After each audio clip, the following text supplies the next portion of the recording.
Hey everyone, so we are looking at question number 8 on the Unit 4 test review. And this one, you're just selecting the correct system of equations based on that word problem.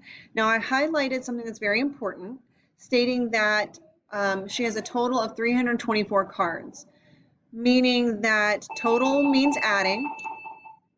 Total means you're adding them together, and we're adding together how many Yu-Gi-Oh cards she has and how many Pokemon cards she has. So I only see two equations that really match that description. Because if you look here at C, that's a minus. When you're totaling, you are not minusing. Okay? So A and C are not correct because we already know that this equation right here is correct. Now let's look at the second piece of this one.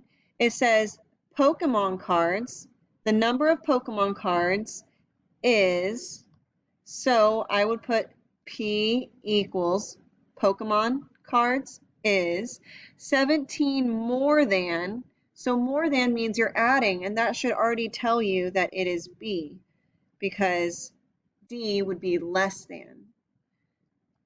So 17 more than twice the number of Yu-Gi-Oh cards. So you're multiplying the number of Yu-Gi-Oh cards by 2.